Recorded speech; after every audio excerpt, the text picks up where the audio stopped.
Gods and mankind are not separate. They can take us up as horses, so to speak, if we allow them to.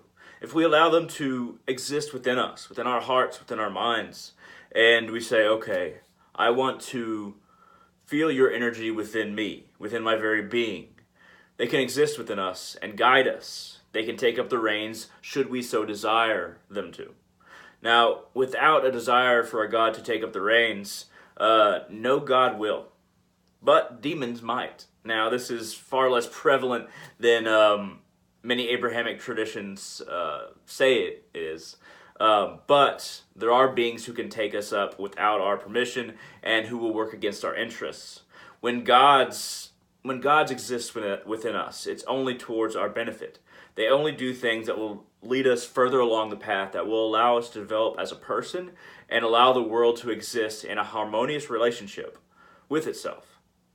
Now, if a negative being takes us up, and even if we allow it, it will not always work in our interests.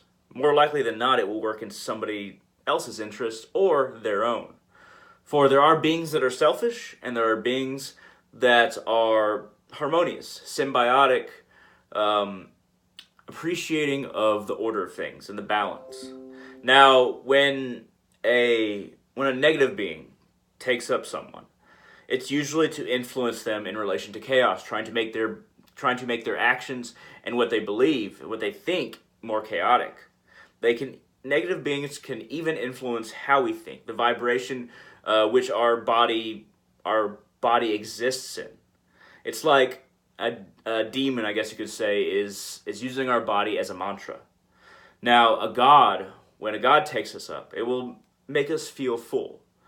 I've experienced some interesting things in my relationship with the gods, and it always left me with a feeling of fullness, not emptiness, and left me in a better spot to progress along my path. But that's a discussion for another day. My main point is that we exist with the gods. There is a connection. There always is a connection.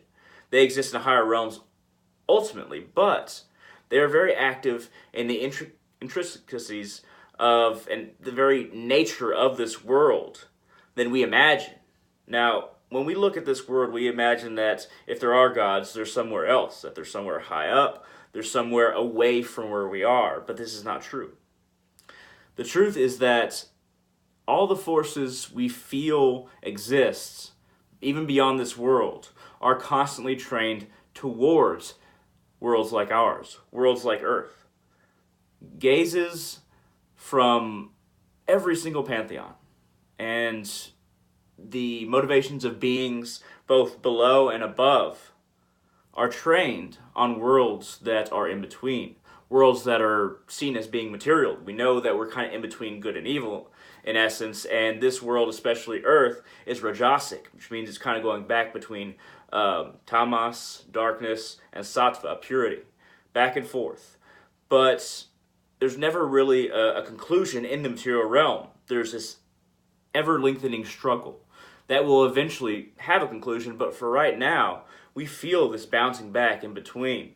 Even those who don't believe in spirits or gods, we feel a sense that there is a large degree of choice, a degree of choice that does not exist for, let's say, animals, or if you're a whale or a fish in the ocean, you have to exist within that realm, and the choices you make are only about consumption and survival. But we, as human beings, exist in a mental space, not only the material realm, but in a mental space that is transdimensional, that gives us the ability to choose and become something or become less than the frequency of this universe.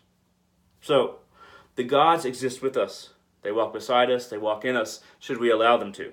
And there are negative forces that seek to pull us down.